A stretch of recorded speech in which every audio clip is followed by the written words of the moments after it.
Hello, everybody, and welcome to another episode of Transform Your Practice, Transform Your Life.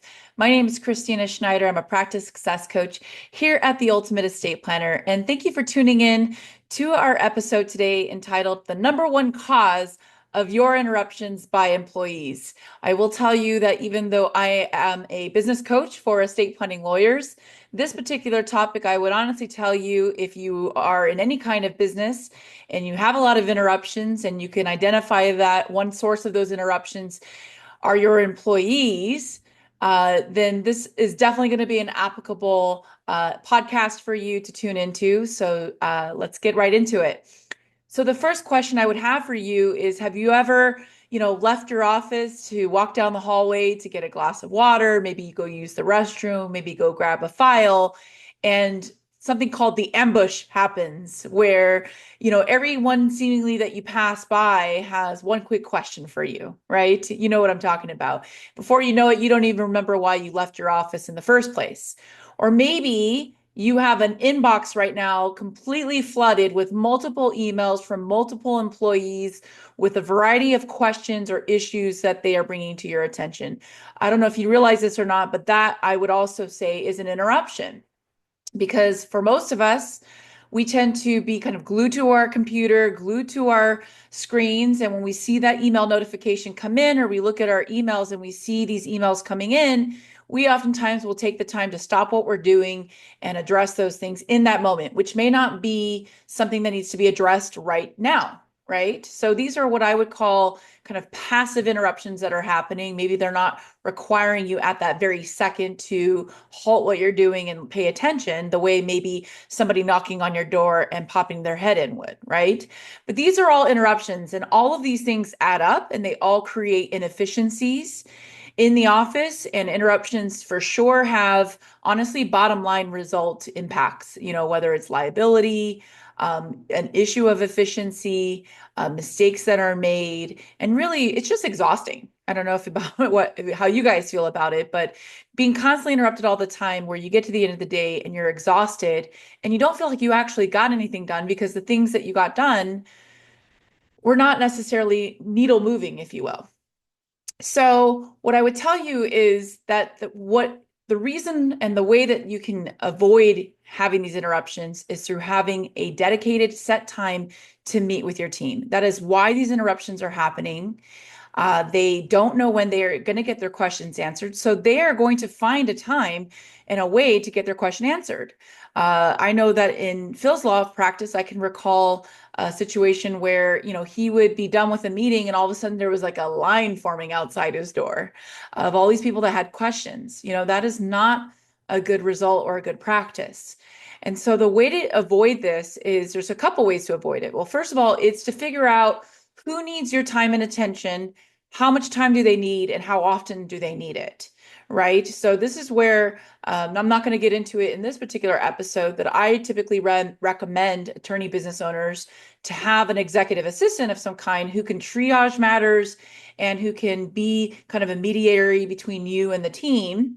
And they can essentially help prioritize what things need to get put in front of you. But then you can have a daily meeting with your assistant to go over any calendar issues, to go over any employee needs for questions. But then you may still have a particularly dedicated meeting, whether if you're an attorney, you should be having meetings at least on a weekly basis with your associates, if you have associates in your practice. You should be meeting with your legal team to go over particular legal questions or issues or cases that they're going through, right?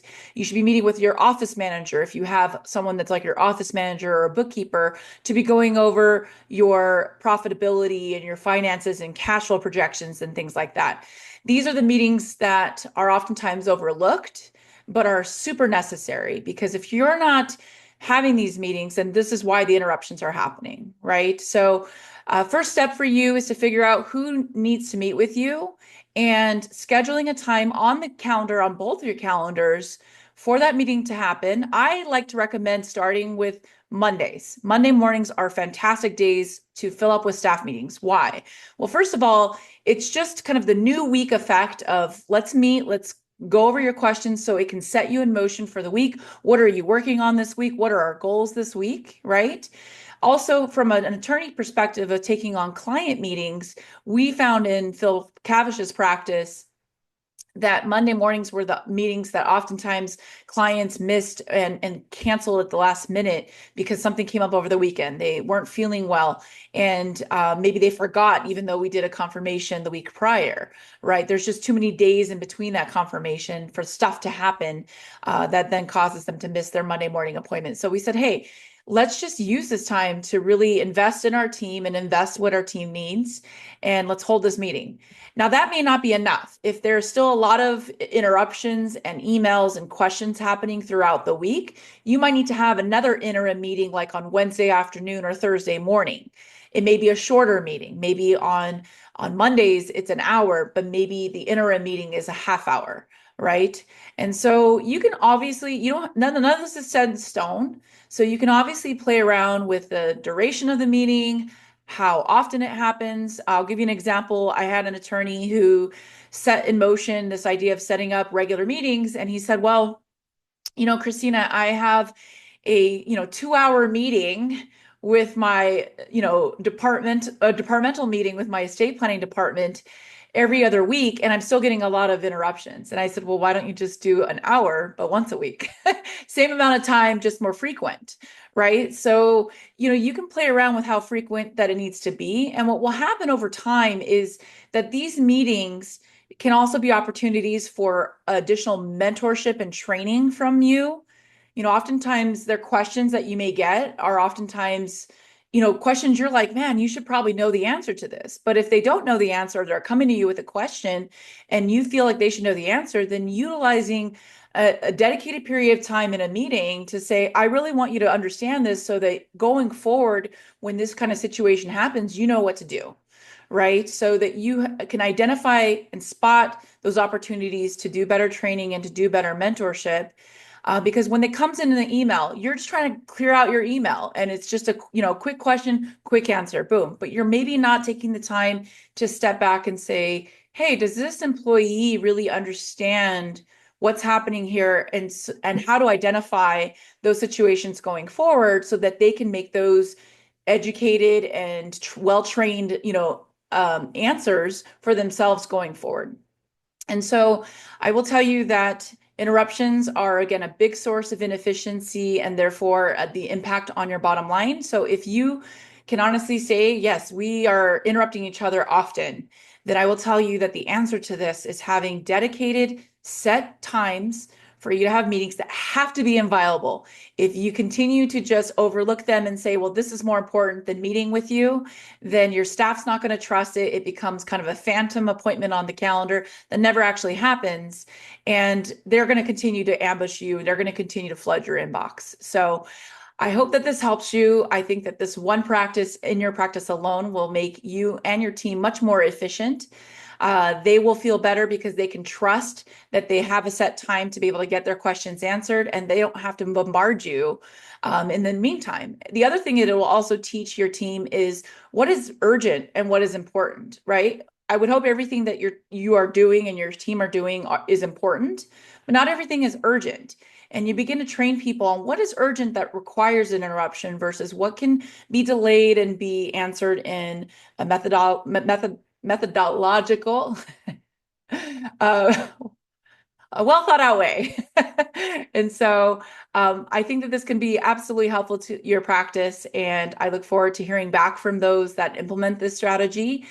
If you have not subscribed to this podcast, make sure that you subscribe so that you're notified right away when a new episode is released. And if you found that this podcast was helpful, then I absolutely believe that our 2-day ultimate level event that we hold once a quarter throughout the country will be absolutely impactful on you and your practice. It's 2 full days of this kind of stuff on how to make your practice far more streamlined, far more profitable, and a well-oiled machine. So go to our website at www.ultimateestateplanner.com for more information about our 2-day ultimate level, as well as more information about how you can also take advantage of some personalized coaching in your practice to help you implement this strategy. Thank you again so much for tuning in and taking the time out of your busy day to tune in today.